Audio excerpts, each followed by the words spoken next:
Mi ćemo to znati prepoznati i ne isključujemo još ove godine, vrlo brzo, upravo i takve situacije.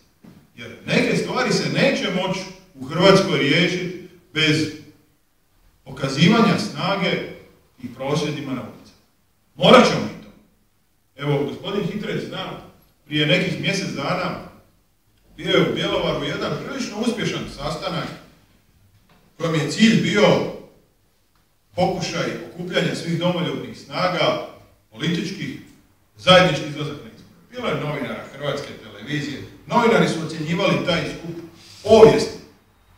Rastrčali se nisam. Ni slova nikad. Znate zašto? Boje se okupljanja domoljubnih snaga u Hrvatskoj. Pogledajte kakva je to kontrola medija. I zašto to čine. I neće nama doista ništa drugo preostati, ja sam duboko svjestan toga, nego na ulicu. Morat će se pokazati snaga na ulicu.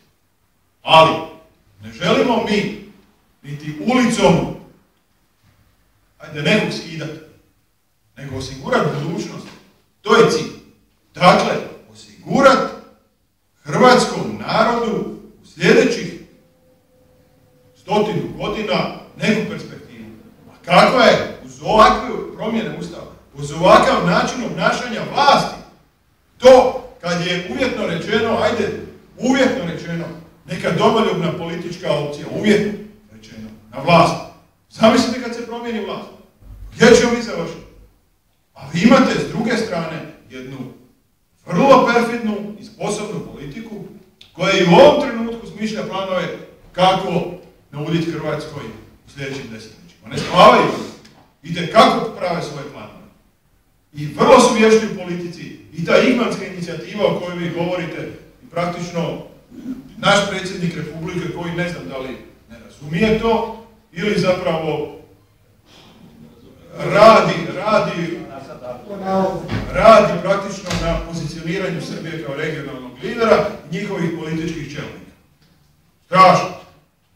Svjesni smo toga. Gospodin je pitao vezano za štednju.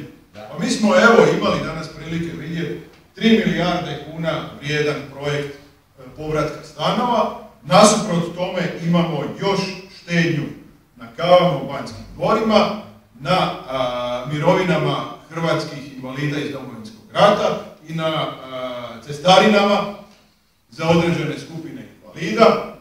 Na tome se štedi, a s druge strane niti jedan od ovih programa o kojima smo govorili danas nije uskraćen i daju se dodatna sredstva praktično za podizanje tog čuvenog spomenika u Srbu. Znamo svi da je to bio pokoj i mislim da je to pravi trenutak da se izađe na ulicu i kaže dosta toga. Negdje, Zadru, nećemo tamo gdje je taj spomenik, ali negdje gdje je prikladno neko mjesto, to bi trebalo napraviti, mi to želimo i to je pravi trenutak da se govori istina. Zamislite da neko se u Hrvatskoj sjeti za nekoliko godina podizati spomenik zločincima koji su 1991. godine napravili recimo pokoj Četekova, Čojlu, Balinci, Voćin, tamo na Slatinskom području. Pa to je identičan model bio kao ovaj 1941. tamo. Nema nikakve razlike. Ali moguće. Ali istovremeno, nitko od tih osoba koje su učestvovale u tamo nije u ovom trenutku pod nekim istražnim procesima. Niti na Haškom sudu, niti na Hrvatskom sudu. A nedavno je, prije mjesec i po dana, u Hrvatskom saboru, ispričam se ako sam dugačak, Milorad Pupovac izašao za govornicu, mene ovako pogledom fiksira u dvorani i govori o tome kako je stradala srpska obitelj u Karlovcu 1991. godine i nakon toga smo imali, prije 10 dana, 2 tjedna kad je bilo uhićene pripadnike Hrvatske vojske. Evo što se događa. A s druge strane, ništa. Nema pravosudnih procesa. Šta ste rekli za ove oficire koji su dobivali stanove koje su koristili, dobivaju nazad i pravo na otkup će ga dobiti, a sudjelovali su u napadu na Hrvatsku državu. Šta ste rekli? Ja bih predložio da mi završimo, već je 9 sati, ovo su teme beskonačne, jer u krajnju liniju treba nešto napraviti da se stvari mijenjaju u Hrvatskoj. Naša iduća tema je izuzetno interesantna, to je UDBA juče i danas.